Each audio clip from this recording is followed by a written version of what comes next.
A very good afternoon good evening from the KTN News Center this Wednesday night. It is the 13th of September 2017, exactly 33 days to the repeat presidential election that will be held on the 17th of October 2017. A lot happening around that, a lot happening around the Independent Electoral and Boundaries Commission. We'll take a look at some of these issues in the next 45 minutes or so. The big story tonight, of course, the National Super Alliance saying they will not participate, or saying that the October 17th planned election will not take place if their demand that they did hand over to the IEBC through that petition yesterday will not be looked at, saying that it is not saying that what they mean is not that they will boycott the election, but there will be no election if the reform that they want at the IEBC are not done. We'll take a look at that.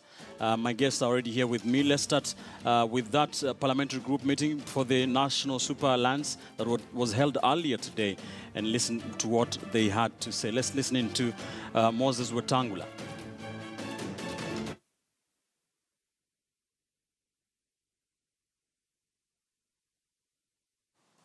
We are not looking forward to any election. We are looking forward to an election devoid of illegalities and irregularities. These were the strong words from the Supreme Court. Having deliberated extensively, the NASA fraternity here assembled wishes to inform Kenyans, one, that there will be no elections on the 17th of October 2017 if our concerns contained in the document I've mentioned are not addressed. Remember, there's a difference between an election boycott and having no elections. We are not talking of an election boycott. We are talking of an election that must meet the standards that are the norm of any democratic elections. Our MPs will not be party to any parliamentary proceedings or House committees because the houses as are currently constituted are devoid of any legality, and we will treat them as Jubilee parliamentary groupings and group meetings. Thirdly, our business in the coming week and weeks will focus on fixing the country and ensuring that this country must embrace, uphold, and practice electoral justice. We will and we shall not participate in any election where it turns out to be a ritual and you end up with computer-generated leaders. So the National Super Alliance saying they will not boycott the October 17th repeat presidential election, but that there will not be election if their demands, their reforms they want at the IEBC are not addressed. NASA did also agree in that parliamentary group meeting not to present names for the three individuals to the House Business Committee in Parliament, and also the leadership of the various positions in both the Senate and the National Assembly, the minority position, that is the minority leader and deputies, minority whip and deputies in both houses, and also the nominees to the various parliamentary committees until after that repeat election is carried out. I'm now joined by political analysts Dismas Mokua and Charles Kipkulei to just shed more light on some of these issues. Good evening, gentlemen. Thank you for joining me tonight. Good evening. What is your take, Dismas, on this move, very hard line, some are saying, positioned by NASA, saying no elections, no reforms, no elections. This is taking us back to 1997. Well, I don't think we're going back to 1997 because there was a Supreme Court judgment a few days ago which said that the way IBC conducted the polls was anchored on two things. There were mass irregularities and illegalities. If you are in Rela's position, or indeed in NASA's position, you wouldn't go back to the polls if there's been no change at all, because you'll be shooting yourself in the dark. Maybe using a good example, if you go to a good restaurant in town, you've got a meal and you suffer from food poisoning, it's unlikely that you'll go back to that restaurant till the issues have been sorted out by public health care officials. Now, the people who occasioned the illegalities and irregularities are still at the IBC. They're the same people who are going to run the show. So if you do things same way, same strategy, same ICT infrastructure, same human resource, and you expect a different outcome, people say that's the definition of insanity. But now the germane issue here is, if the Supreme Court has already made a determination that there were illegalities and irregularities, one wonders why the Director of Public Prosecutions has not moved, because you do not need to wait for the full judgment for you to move. The Supreme Court has already given a global view that this election is null and void. And on that fact alone, Mr. Kariako Tobiko should move to IBC. He proceeds with the investigations, and automatically the responsible public servants would face suspensions. And then Chebukati would have the opportunity to put in a new team. So actually one begins to wonder whether or not Kariako Tobiko is aware to this. And because he runs an independent office, he shouldn't be getting instructions from anybody. So one understands why NASA is very firm on this. Right. But the contradiction then is, according to the Supreme Court, President Uhuru Kenyatta was not found guilty of anything. It's IBC. So if there's somebody in Kenya who needs to be making a lot of noise, it's supposed to be President Kenyatta to ask for fundamental or radical changes within IBC. Because according to the Supreme Court, there's a very high probability that in fact it's IBC which has compromised him of his will. All right. Charles, let me get your views on this. So President Uhuru Kenyatta has been very adamant that, Parliament can go ahead without the NASA lawmakers saying that, and NASA saying they will not even, present nominees to the House Business Committee, the various positions in the minority, and even the, parliamentary departmental committees. What is your take on this? Well, I think on the side of the president and by large the Jubilee part, their feeling is that there is need for continuity, and that President Uhuru Kenyatta is, first of all, showing Kenyans that he is duly the president of the Republic of Kenya, even up to this moment, and he wields executive powers only limited as per the Constitution under the provisions for temporary incumbency, which do not touch anything on parliamentary proceedings. But now, and that then means that Parliament was duly elected, it was sworn in, and in fact, even opposition MPs took the oath. I think they took it because they realized if you don't get sworn in, then you don't earn a salary. That is probably the reason, because now they're saying we are no longer participating in any activities. Parliamentary activity starts from swearing in. So I think they should have started at that point. But going forward, it is important that as a country we get to that point where we are able to differentiate between the legislature, Parliament itself, functioning independent of the executive to the extent that even if there is a pending presidential election, the Parliament should continue with its work as normal without really being held hostage to this. In your view, one of the demands that NASA have is that the IEBC head of the Secretariat, the CEO Ezra Chiloba, is sacked. And they're saying no reforms, no election. Do you think Chiloba is as good as gone from where you sit? Well, I wouldn't want to pass judgment on a single individual because according to the ruling, culpability was found on the IBC. And now the second petitioner, the second respondent was the chairman of the IBC. So if there is anybody who needs really to take responsibility on the bungling of this election, then it is the head of the IBC. We cannot go and say it is Chiloba, then you say now the deputy who was deputizing Chiloba now stays, or people who are under him, commissioners who are in charge of very key functions within the commission. So I think at the moment where we are, the court's ruling did not really pass a judgment individually and say so and so failed and so and so failed. So in my thinking, and in disagreeing with my colleague Dismas, I think it is good we wait until the full ruling comes out so that we know the exact issues, that this is where the problem was, who was in charge. But at the moment, it is a general statement that the commission failed to conduct elections as per the Constitution. Very quickly, Dismas, what do you see happening in the next few days? But in any event, we understand that the full ruling is coming on Friday. Yes. So then one would expect that Kiriako Tobiko is going to work over the weekend and get the names in place, liaise with the CID so that the relevant officers are immediately arrested.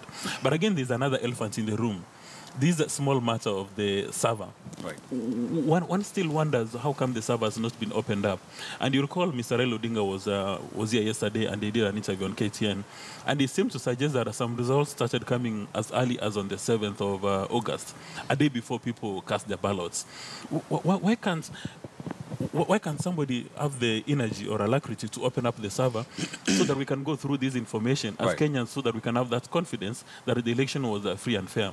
And there's something else that the Jubilee persons have been talking about, that it would have been important for us to go and open the actual ballot boxes and count the ballots.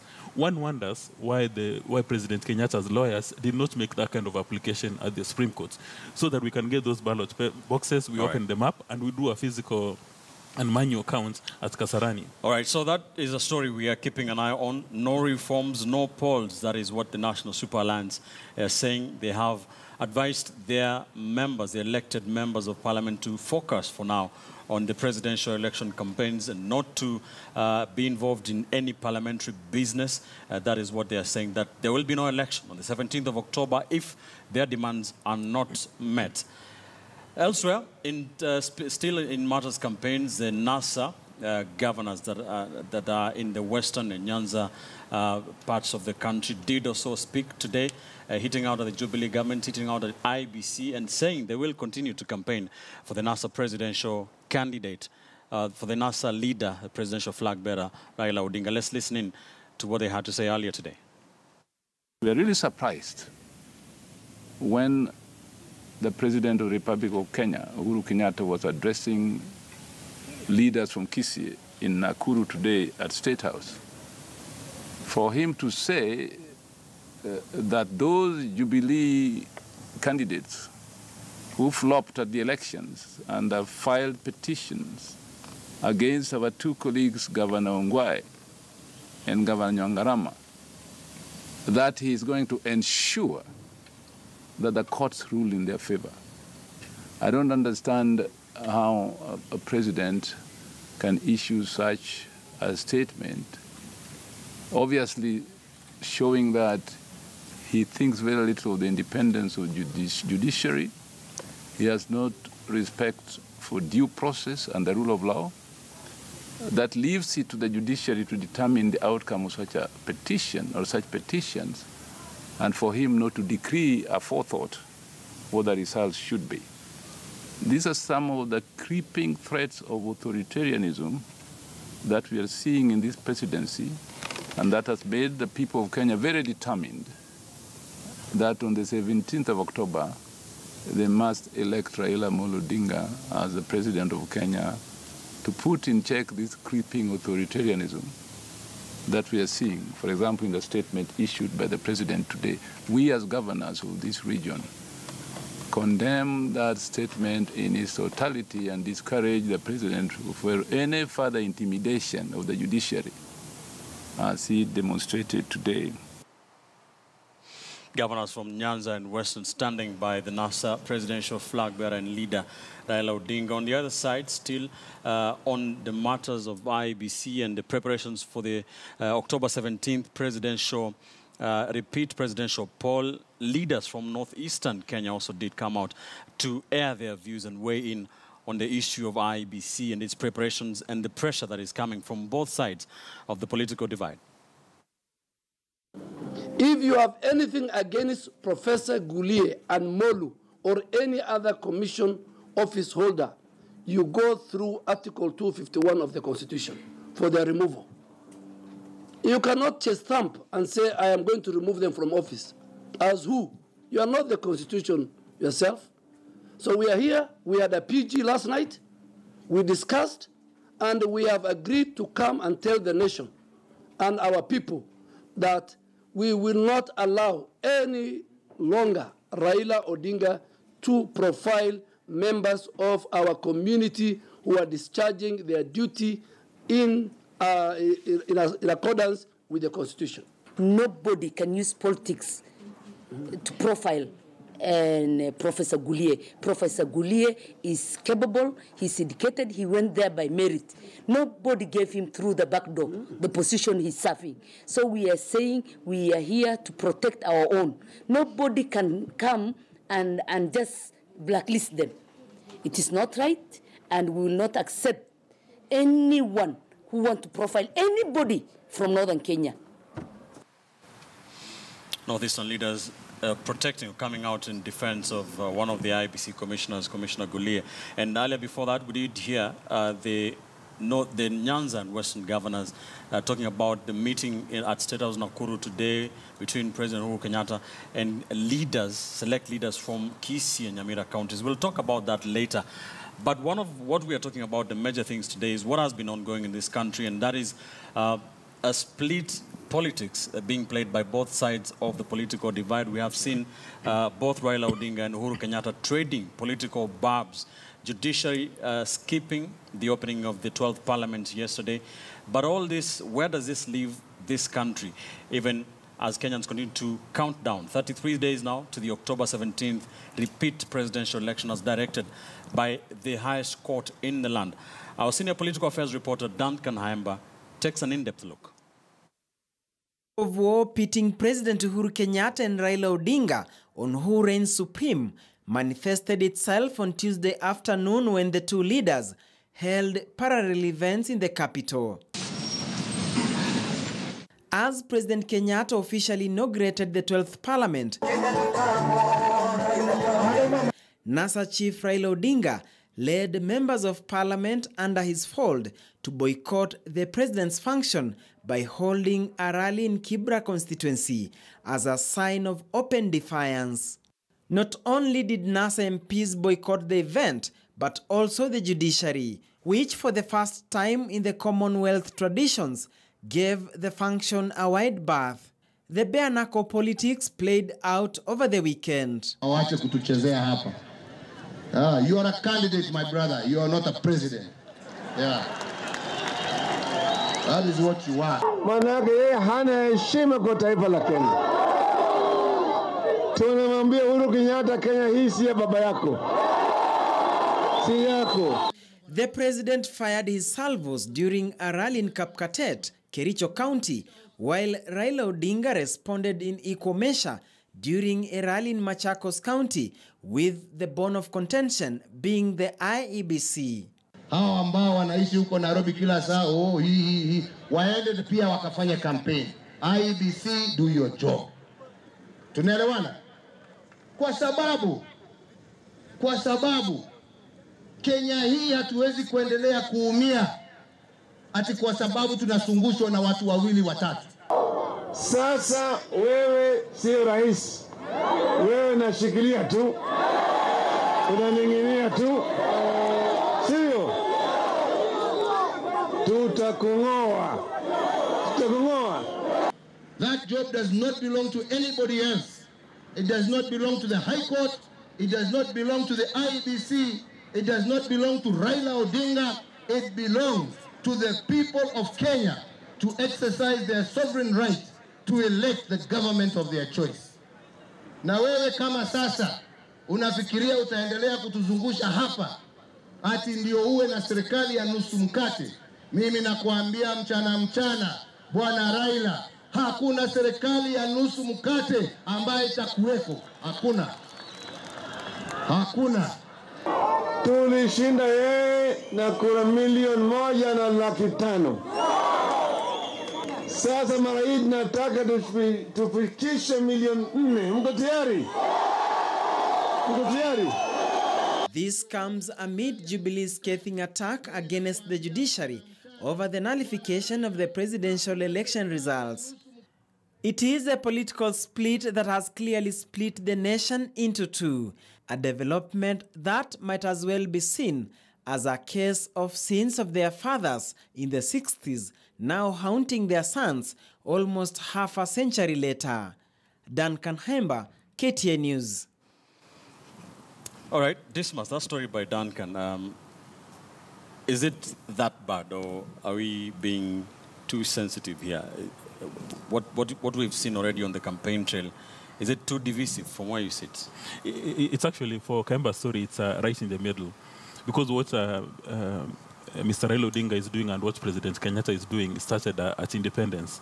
And you recall that's when the colonial masters wanted Jaramogi Oginga Odinga to become the president of Kenya, and he declined. And he said the person who needs to become president, in fact, is Jomo Kenyatta. So Jomo Kenyatta became the president. And a few years later, there were issues, altercations, and Jaramogi Oginga Odinga decided to leave office. He went and he set up a KPU. So it became a parallel force. Now, since independence, we've had two centers of power. You have Mr. Raila Odinga, who's not occupied a formal position in government, a serious formal position. And then you have President Kenyatta. And for President Kenyatta, it started from Jomo Kenyatta, then it came to Moi, it came to Moi Kibaki, and now the young Kenyatta. So you've had those two centers of power which are very active. And majority of historians would credit Mr. Raila Odinga and rather the Jaramogi Oginga Odinga family for much of the civil liberties that we enjoy in Kenya today, for most of the change we enjoy in Kenya today. Because from the Kenyatta line, it was around maintaining the status quo. If you maintain the status quo, you're in a good shape. But for Raila Odinga, it's been sort of a rebel, for lack of a better word. Because if you talk about devolution, you must credit Raila for that. So if you talk about most of the things we enjoy today, even the fact that we're actually discussing this topic right now is because of Raila Odinga. But the beautiful thing is that this is the last time we are going to witness this fight on October 17th. And it doesn't matter who is going to win, whether it's going to be Raila Odinga, whether it's going to be President Kenyatta. That is going to be the end of it. Centers of power are going to shift from where you sit. Yeah, because right now we know we've got a lot more governors coming up. So in 2022, you are not going to have one single Kenyan or two single Kenyans holding the entire country hostage. Charles, from where you sit, these two gentlemen are the two most powerful men in this country. Yeah. People listen to them, they're followers. True. Yet they're speaking, yet trading such, harsh political barbs. Is it becoming too volatile? Well, I think this has been the character of our politics, especially around presidential elections. And especially now that you are going to a repeat election after a successful court petition, then issues are being cast aside. And the only thing that will now occupy that space is now these personalities and the way they go at each other, who wants to outshine the other. Because this election is going to be won on the basis of who is able to make his base more angrier than the other, and who is able to become more visible than the other, which is why we are really seeing these two gentlemen really going at each other at this level of intensity. And just to mention on the issue of the dynasty politics, I think it is also an indicator of what is happening. This election, the repeat election, has all indicators of the 1969 election, where really that was like the ultimate contest between the senior Jaramogi and Kenyatta. And what we are seeing right now, it is more intense than it was just a few weeks ago when we were doing the August 8th election, where there were more other players. This time round, it has become just purely about Raila Odinga and Uhuru Kenyatta, and that is it, which is why we are really seeing the stakes are too high. All right. Dismas, what is the strategy for both Raila Kenyatta and Uhuru Kenyatta? Raila Odinga and Uhuru Kenyatta? You see, for President Kenyatta, he has said he's happy with the status quo. Right. He's happy with the IEBC as it's constituted today. And he actually believes that he won this election. Never mind the fact that the Supreme Court said that they're not able to ascertain those numbers.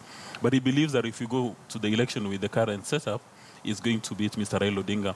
Well, Mr. Raila Odinga actually believes that he won, and he beat President Kenyatta by 1.5 million votes. But he says there's going to be no election in October 17th unless there are fundamental changes within IBC. And now for the poor Kenyans, we are torn in between these two political players, these two powerful families. Yes. But there's a bigger burden on President Kenyatta. Because President Kenyatta, as he has indicated in one of the news clips, is actually the President of the Republic of Kenya. That any single word which comes out of his mouth must be well guarded, must be very structured. Because in as much as he's occupying the temporal presidency, his word is still very powerful. People say that his word has got the effect of law. So his statements need to be more measured than Mr. Raila Odinga. Because Mr. Raila Odinga is merely a presidential candidate.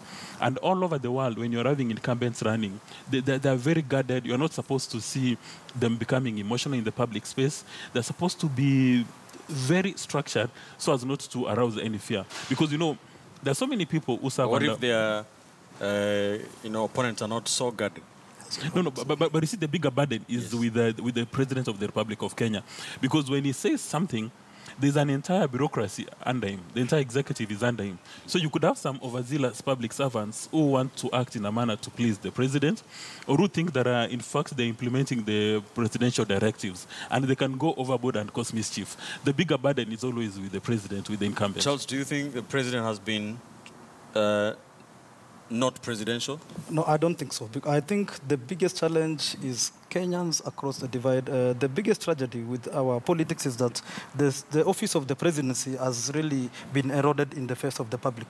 Therefore, somebody feels it is right to go and insult a president, which I think it is wrong in every instance. So in as much as I agree that the president needs to be guarded in how he speaks, there is a bigger responsibility on every citizen, including a citizen who is an aspirant, to respect the office of the president. Because when you listen to this rally, sometimes you only listen to the principal speaking.